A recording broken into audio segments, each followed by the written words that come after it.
I want to talk about discrimination.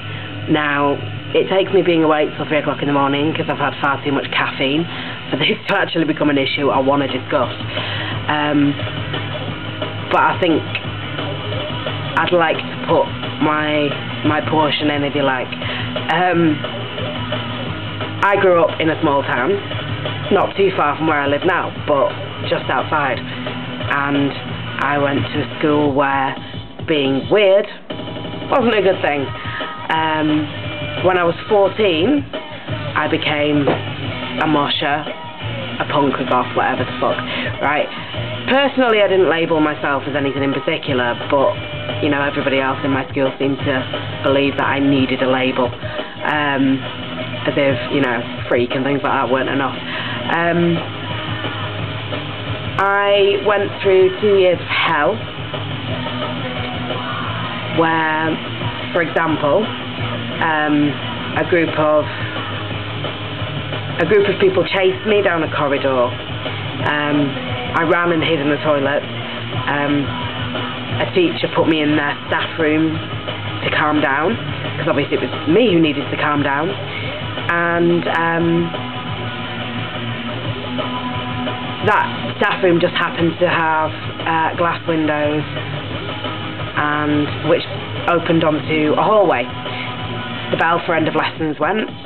Everybody came out of their classes, including the people who had been chasing me. Saw me in the staff room. Luckily, the last member of staff that had left me on my own in the staff room had locked the door behind them, because a group of about 6 14 and 15-year-old boys and girls tried to kick the staff room door down to get in at me. I don't know what they were planning to do if they got in.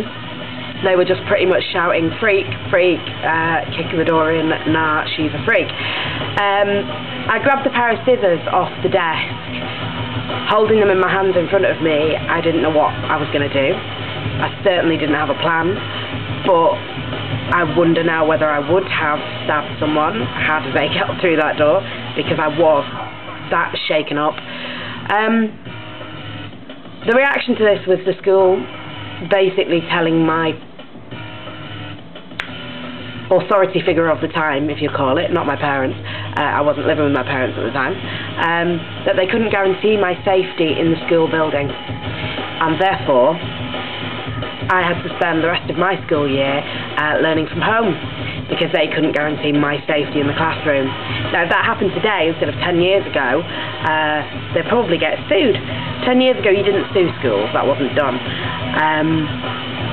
Another occasion, I had pink ink thrown all over me at a bus stop on the way home from school. We always hated it when it snowed, because most of the snowballs had rocks in. I made the mistake of getting the school bus once. That was fun. Pennies chucked at me, you know, that kind of thing. So you're kind of cowering in the corner while people pelt rather hard pieces of copper at you.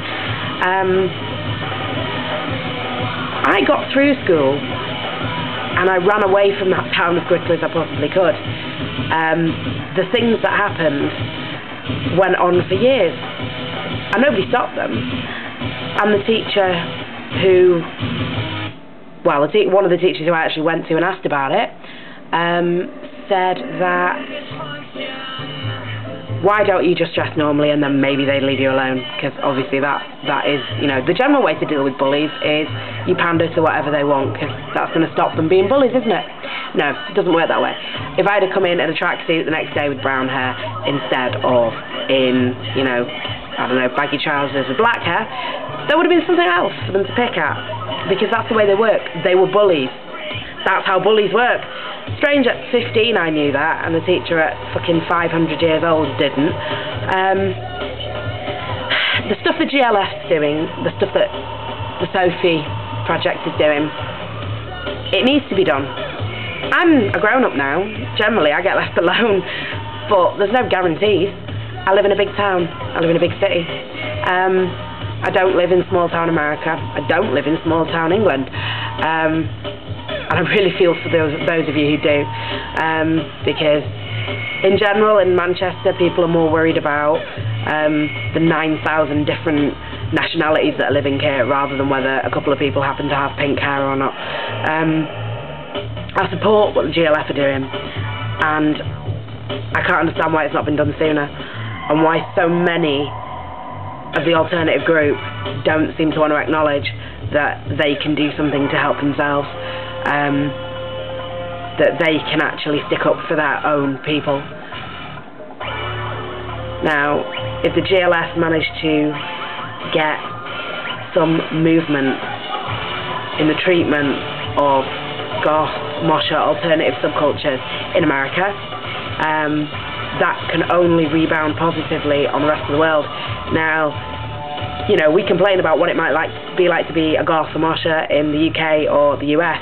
I mean, God help you if you want to like Marilyn Manson in Saudi Arabia. Do you know what I mean?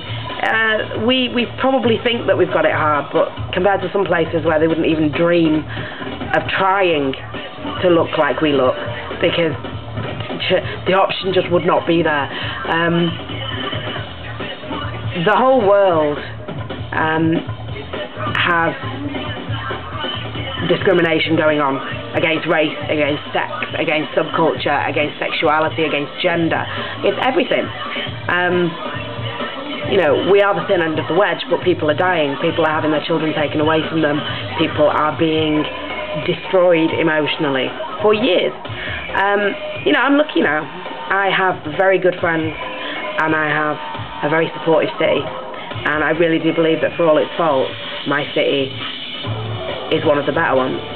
So, you know, other than extending an invitation to all of you poor guys to come and join us, I can't really, you know, empathise as much as I would if I was going through the same shit still. But I mean, seriously, guys, you know, shit needs to change, doesn't it? And everybody agreed to that. And all this politics, I mean, what is the point of spending all this time saying, well, I don't agree with point A and point B of what you're saying, so therefore I'm going to fuck off in my own direction and completely dilute the whole thing.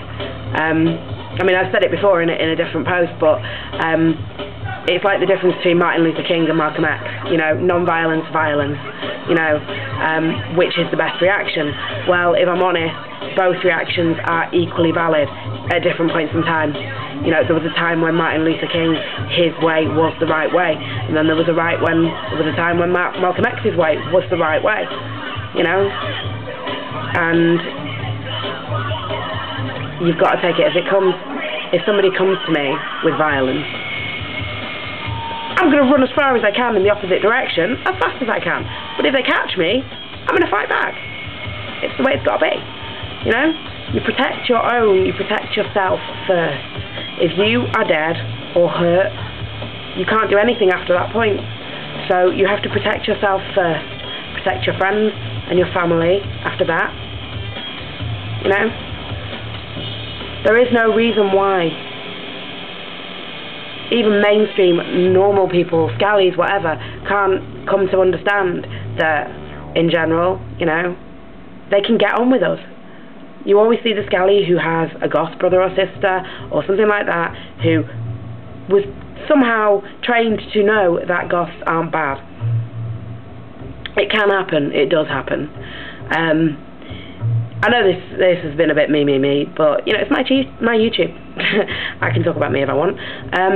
I'm supporting what you guys are doing, and I just, you know, seriously, it's 2008, man. What is going on in the world?